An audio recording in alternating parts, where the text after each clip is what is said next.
2021 and oh my gosh, it feels like the world is finally getting back to some version of normalcy. With so many things starting to open back up and people starting to go back into the office, I thought this would be a really important time to just do a check-in video. Oh, hi Eloise. Come here, baby. I thought this would be a really good time to just do a check-in video about the state of fostering and what it's going to be like when all of us stop working from home with our cats jumping into our Zoom calls and start getting back to real life. I want to talk about the future of fostering, and for all of those people who started fostering in the beginning of the pandemic, how can we keep this alive and continue these incredible efforts into the future? So I kind of want to just start by saying that I think animal advocates are so creative. When we put our compassion into action, I think we can find a lot of really incredible solutions. And I think 2020 was an amazing example of just that. The pandemic changed a lot for all of us, but it really changed a lot for kittens. Before the pandemic, there were really never enough foster homes for kittens. During those warm months of the year, which we lovingly refer to as kitten season, kittens are just pouring into shelters. And it's such an overwhelming time. I mean, every single foster parent, every shelter, every rescue is at capacity. There's just never enough foster homes for the volume of kittens who are entering shelters this time of year. Wow, okay, well, I am just covered in fur now. Thank you, Eloise. One moment.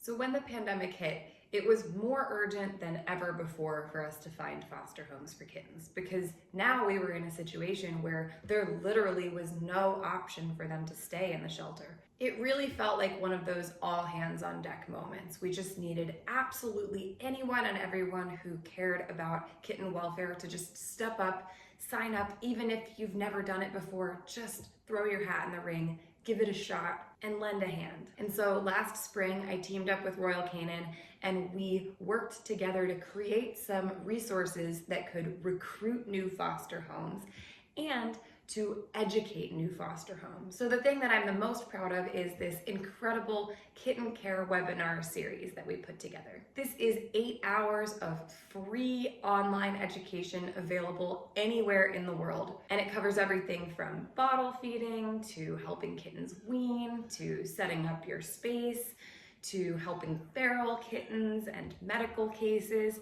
It's really an all-encompassing overview to help people of all levels, even if you are a brand new foster parent. Of course, you can still watch those webinars now if you missed them.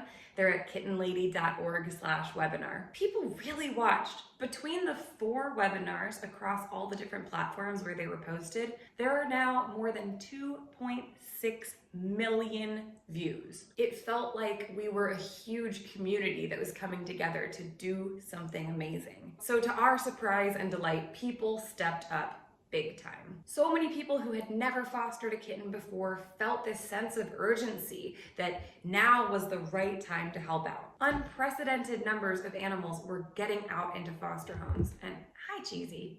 Oh, hi, Eloise. She's back. You know, at one point, my local shelter had a wait list that was hundreds of people long.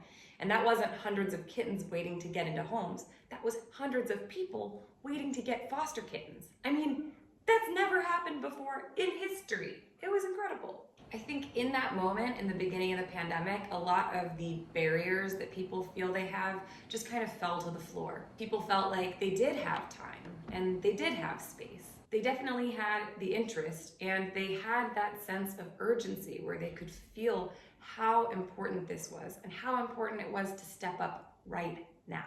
So this was a situation where there could have been a devastating impact on kittens, but instead, because of the creativity and compassion of this community, it actually ended up being a life-saving moment. We all had to figure out how to do this in the context of a pandemic, and that's something I've never done before. Oh, Eloise, you got hair in my teeth.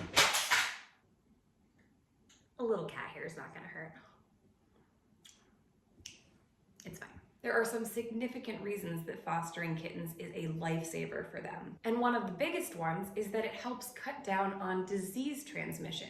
Now, after a year like 2020, I don't have to tell you how important it is for us not to be spreading disease willy-nilly. And for kittens, this is really a substantial concern. And so all of us opening our homes to kittens really helps to cut down on disease of those animals and the animals in the shelter. It also has a major benefit for animals who need overnight care. Kittens, particularly orphaned kittens who need bottle feeding, they do need somebody to be caring for them around the clock. And in most cases, animal shelters don't have around-the-clock care available. That's certainly the case during the pandemic, but it was also the case before, and it will be the case after, that, kittens who need around-the-clock care, they need to be in a foster home where you can, wake up in the middle of the night and provide a bottle, help them have the nutrition that they need on the schedule that they need it. Another huge benefit of fostering, of course, is that kittens learn how to become a cat in a home-like setting. They're not stuck in a cage, they're in a home where they can learn what it is to,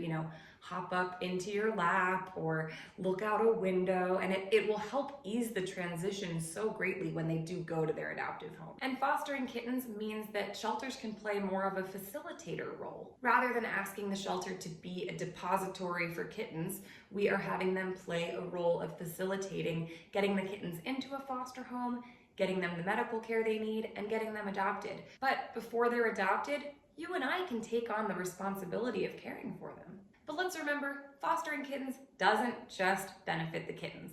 It also benefits us. During the past year, fostering has been a source of positivity for a lot of us, a source of happiness and joy, and something that feels achievable, a goal we can all complete together. It's something we've been able to focus on during a time that might be a little bit scary or confusing or even a little boring. For me, it's been a really meaningful way to navigate a difficult time, and I hope that if you've been fostering, it has been that for you too. So I really do think it was this sense of urgency that made people get creative and brought those walls down and made people who never thought they could do it before think, maybe I can do it. And now here we all are, and it's 2021 and the world is changing again, and okay, I guess this is just gonna be the thing, huh?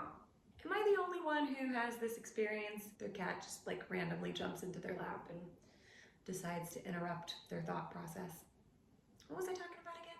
Oh yeah, I was going to talk about the future. I know there are a ton of anxieties that you might have. How can you keep fostering if you have to go back into the office? How can you make it work if you're not going to be at home as much? How can you make it work if your financial situation has changed? Maybe you adopted a cat or a dog during the pandemic and you can't really figure out how you can make it work to have little kittens in your life as well. For a lot of us, the past year has transformed our lives. So I wanted to offer some ideas for moving forward. So here are some of my thoughts. First, I want you to know that fostering is not an all or nothing thing. You can be a foster parent who only fosters twice a year. You can be a foster parent who only fosters short term. When you're a foster parent, you're doing the organization a favor, so you get to decide how often and for what periods of time you foster. I have a couple family members and friends who foster, just once every year. It's a fun activity you do, doesn't have to take over your entire life. It's just something that you do once a year, twice a year for fun. I also have a couple friends who do short-term fostering.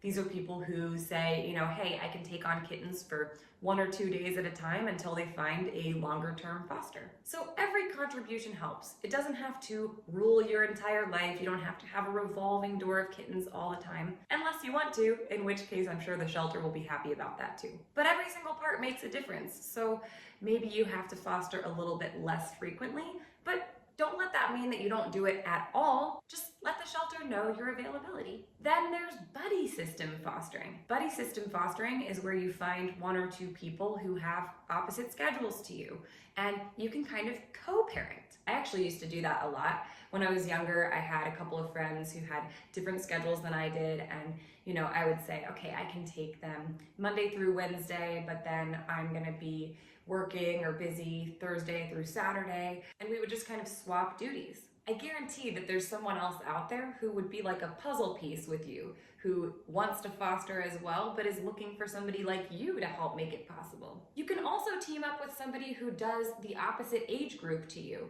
So maybe you can only do neonatal kittens, but you can't help once they're a little older. Someone else is going to be out there who can only do older kittens. And so once you get them weaned, you can pass them along to the other foster home. So we have to remember, this is a community effort. You don't have to be alone at all. And one significant way that you can help is just by offering to foster sit. You could be that person who offers weekend support to foster kittens. You also get to set boundaries about what population works best with your lifestyle. Fortunately, when you foster kittens, there are a lot of different types of populations you can focus on, and each one is going to be a little bit different in terms of schedule and care. So if you're going back to work full-time and you're really concerned that you're not going to be able to foster kittens, I would recommend a population like weaned kittens who are older than 5 weeks old, or moms and babies. Both of these are populations that can be left at home during the day when you're at work for 8 or 9 hours. All you have to do is wake up in the morning and scoop the litter box and clean up their space, play with them a little bit, or provide whatever care they need. Open some cans of food, leave some extra food out for them, and then you can go to work for the day. When you come home, you can feed them again, play with them, socialize, and then feed them again before bed. And that's it. Now, if you're caring for weaned kittens or moms and babies and you're gonna be not home for a period of the day, I would just recommend that you get yourself a little baby scale and weigh them in the morning, weigh them again when you come home from work, just so that you can ensure that they really are eating and gaining weight while you're away. But these populations can be so fun to foster, and there is a huge need. You're making a difference if you do this. And it feels great to come home from a busy day at work and just lay on the floor and cover yourself in kittens. And there's plenty of fun enrichment that you can give them that they can enjoy at home without you there. Leave them some kitten-safe toys, some puzzle feeders they can work on. You can leave them some automatic cat toys. Hey, leave them with a bunch of cardboard boxes and tissue paper and they will be stoked. So I would definitely say if you are going to be out of the home a lot more, I would focus on these older populations or on the young population that does have a mom, because you care for mom, mom cares for babies, and you just kind of supervise the whole situation. And then of course there are our orphaned neonatal kittens. These are our babies who don't have a mom, who require bottle feeding. Now, if you don't work from home and you can't take kittens to work with you, I would not recommend working with bottle baby kittens because they can't be left at home without care. But you might be surprised to learn that taking neonatal kittens with you to work actually does not have to be a very intrusive thing at all. So I'm at my desk right now. This is actually where I work. I've got my PC here, I've got my laptop, and what you might not realize I have is I actually have some kittens with me. And this is possible for anybody to do. If I have to bring neonates with me to work, this is what I use. It's a little plastic tub, and inside of it, it just has a heat pad, a blanket, and a little stuffed animal. And my foster kittens, of course. So I want to show you how quickly I'm able to do their care routine and then get right back to work. You know, some people take a work break to go grab a cup of coffee or take a phone call, and what I do is take a work break to bottle feed kittens. So here's Elvis, and Elvis has just been sleeping in that bin all day. I'm going to quickly stimulate him to help him go potty. I just bring, a little box of tissues with me, and you can stimulate him to go potty. Yeah. And then he gets his meal. And watch how fast this is. I mean, in the amount of time that it takes you to go to the elevator and go down and walk to the nearest coffee shop, you can give a kitten a meal and they'll go right back to sleep. I think a lot of people think that caring for kittens in a work setting is a lot more intrusive than it really is. They're kind of just a little jelly bean that sleeps 23 hours a day. They're pretty quiet. Sometimes they might meow a little bit, but not very much. They really do sleep quite a lot. Once you've got them on a good routine, it's generally pretty quick. And then you can, pop them into your lap while you're working, or you can just put them back in their bin. Hi, Ferguson. So here's my other foster kitten, Ferguson, and I'm just going to quickly help him go potty. Usually the one time that they will make a little bit of noise is when they're going potty, because they're a little fussy about that. And then we have our meal. So I mean, look at how quickly this can happen. This can happen so quickly that, you know, nobody has to even realize what's going on. I used to work in a couple of different settings. I worked in a public school, and I also worked in a couple of different office buildings where I would take kittens with me. I was able to still get my work done, and just every couple of hours my alarm would go off just to remind me that it's time to feed my little kittens. But you can see it's very, very quick. This goes back into your work fridge, and you just need the ability to warm it up every couple of hours and take literally like 3 to 5 minutes to feed some babies. Okay, so Ferguson's gonna go back to bed now. So the only population of kittens who do need to go with you to work would be orphaned kittens who are still dependent on frequent bottle feeding. So that would be kittens who don't have a mom, who are under 5 weeks old. And I would really encourage talking to your employer about this and explaining what that actually looks like. Because we're not talking about these jumping, bounding 8-week-old kittens who are gonna be, you know, running around the office and going through the file cabinets and making a huge mess and distracting everyone. We're talking about these little tiny babies who can literally like slip under your desk in a box and not even be noticed. One piece of advice I have is to recommend a trial run. You know, ask if you can have permission to try it for 2 weeks. And during that 2-week period, if it's distracting and if it is intrusive of work, then your employer can make a decision and say, you know, that didn't actually work for me. And if you do have that opportunity, I would recommend really making sure it is not intrusive. Don't have the kitten out all the time, walking around, passing them around. That's not even good for the kitten. You want the kitten to stay in a cozy, warm space underneath your desk or, you know, in a playpen. And you don't want to pass them around to a bunch of people, and you don't want to cause a disturbance at work. I truly believe that having kittens in the workplace actually can improve morale and can increase productivity because people are really, really happy. Maybe that sounds counterintuitive, but I have seen it work myself. Animals can have a calming effect on people. It reduces stress. It gives employees something to look forward to, and the whole team can kind of come together in this mission-oriented way. The kittens stay in a playpen or in a bin the entire time, so there's no risk of them urinating or defecating anywhere in the office. It's easy to keep it very clean, and it's easy to transport them. Now maybe you're thinking, okay, but that's you, Kitten Lady. You work in animal welfare, so obviously you would be able to bring kittens with you. But hey, not so fast. I actually used to work with children, and I would work in the public school system, and I was able to convince my employer to let me actually bring kittens with me. It was an incredible opportunity for the kids to learn, and it saved a lot of lives. And I'm not the only one. Check out this photo from Cindy. She's a 6th grade teacher in North Carolina, and she actually brings neonatal kittens with her to work. Here's another picture from a teacher. This is from Meg, who is a public school teacher, and she does the same exact thing I do. She puts the kittens in a plastic bin behind her desk. And it doesn't just work in a school setting. Here's some other examples. Abigail works in a corporate office.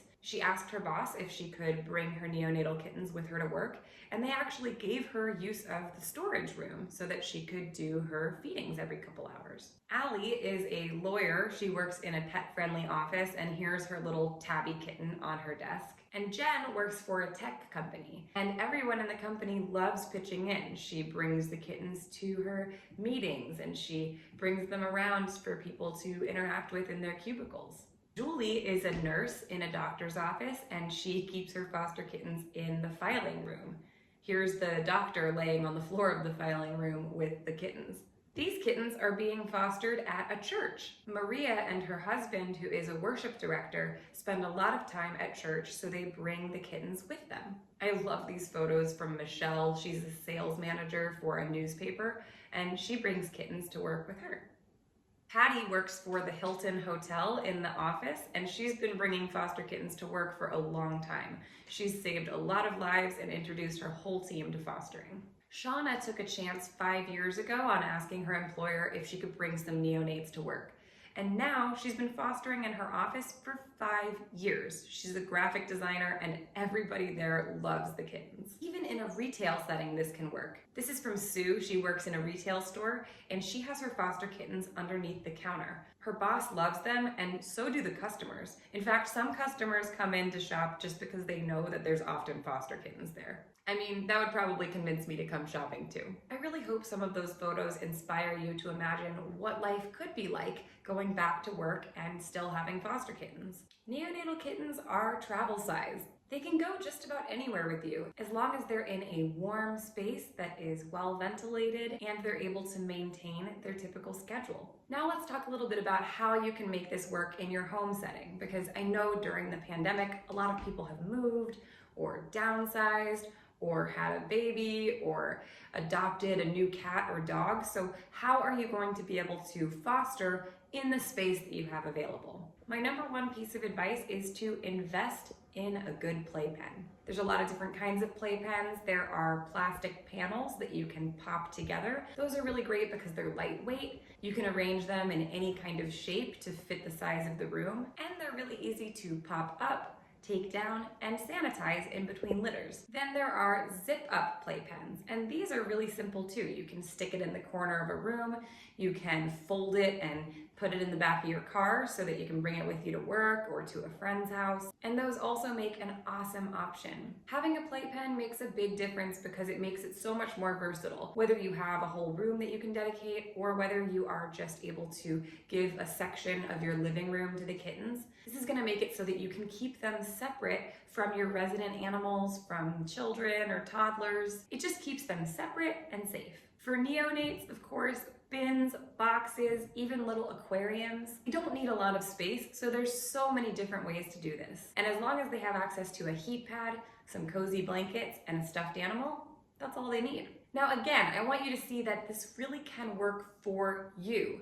Don't just take it from me. I'm the lady who put a kitten nursery in my house. But this does not have to be your entire life. It doesn't have to take over your home. In fact, when I first started fostering, I just fostered out of my bathroom. So I don't want you to just take it from me and my example. I want you to see some other examples of people who make fostering work in their homes. This is a photo from Andrea. She fosters out of her master bathroom. So you can see there's her bathtub on the right, and then she's just got some panels popped up so that the kittens can have this little corner. I love this setup. Brianna fosters neonates out of a large aquarium. This is so cool. It's like a fish tank that kittens can live in.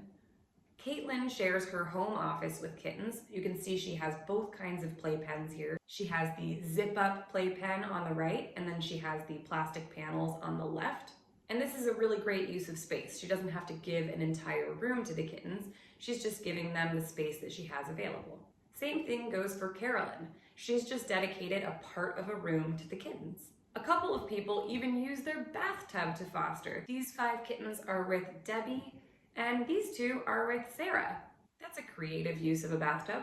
This is a laundry room, and Emily fosters kittens by putting up panels so that they can't get behind her washer and dryer. She puts some enrichment items in there for the kittens, and this is a great use of space. Erica is fostering 2 moms who are friends, and they have full roam of the room, but the babies are contained in playpens. So mamas can go have some mama socialization time, and then they can hop into the playpen with each of their litters.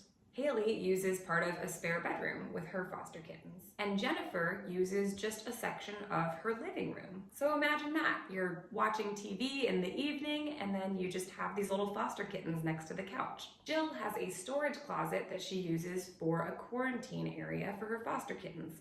And on the shelves, she has all of her supplies. Kaylee just puts a baby gate at the end of her hallway, and then she's able to foster kittens in the hall. And Michelle uses a corner of her guest bedroom. So there really are a lot of different creative ways to make this work. And that's why I think fostering is really less about being perfectly prepared and is more about having a willingness to use the things that you have, the space you have, the time and resources you have in a creative way to do the highest amount of good. Now remember, if you have adopted a cat or a dog and you have those resident animals in your home, you do want to keep them separate from the kittens, but These playpens make it very easy to do. Keeping them separate is going to be the safest thing for everyone. Now, what about the financial part of fostering? This has been a challenging year financially for so many people. So many small businesses have had to stay closed. So many people have been unemployed or have had their hours reduced. And it makes sense to me that financially it might not seem feasible to be fostering kittens. So I just want to encourage you to sign up with an actual organization, because when you're just fostering kittens that you found or that your friend found, and they're not through an organization, it is really expensive to do, to get all of those supplies and pay for the vaccines and the exams and the dewormer and the spay and neuter. I mean, that can add up to hundreds of dollars per kitten.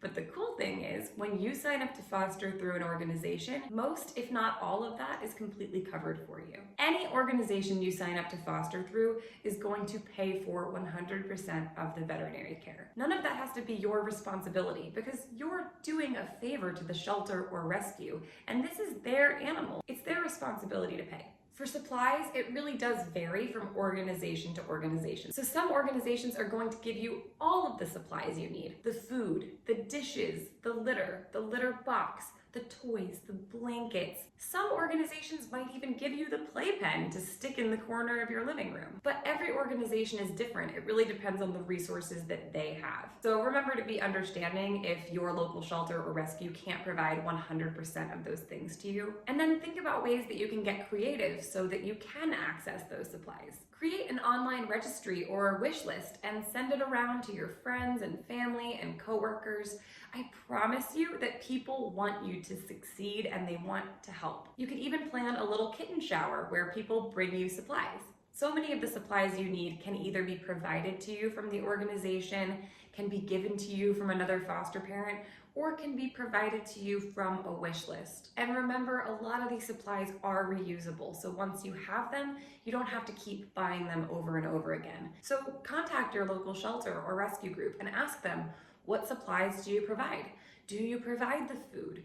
Can you provide me with litter? You provide the space and the time and the love, and most of the time, the organization you're fostering through will provide the rest. So I truly believe that there's a way for almost anybody to make this work. Fostering is the future, and it has to be the future, because this is the direction that animal welfare needs to go in. Animal shelters and animal rescue groups can act as a sort of social service for animals without having to impound them, without having to have animals be at risk simply because they don't have a place to go. When we open our homes to foster animals, whether that's an entire room or a little piece of a hallway, we are exponentially expanding the reach that these organizations are able to have and saving so many lives. This is not only helpful for kittens, it is essential. It is their only chance. And so I really hope that we can keep that early pandemic spirit of urgency when everybody felt like we have to come together,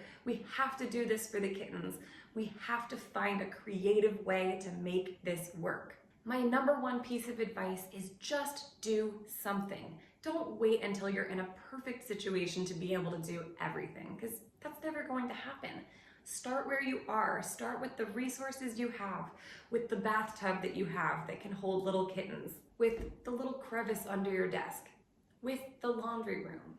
Let's keep that creativity and compassion alive. And remember that just because you're not staying home anymore doesn't mean you can't still foster. I truly believe that this moment that felt like a crisis really turned into an opportunity for the animals. It showed us that all of us are capable of a lot more than we thought. So if you're one of those people who stepped up to foster during this time, I want to say thank you from the bottom of my heart. Don't forget, if you haven't watched the Kitten Care webinar series with me and Royal Canin, you can still catch that at kittenlady.org/webinar. It is filled with information that will help you provide the best of care to little kittens in need. You know, it has been such a year, but I know that if we were able to do this much incredible work during a moment of crisis, we can do a lot more in the future. And with a community like this one that cares as much as we all do for kittens, I know that the future is bright. Thanks for watching. Oh, still got a lot of cat hair in there.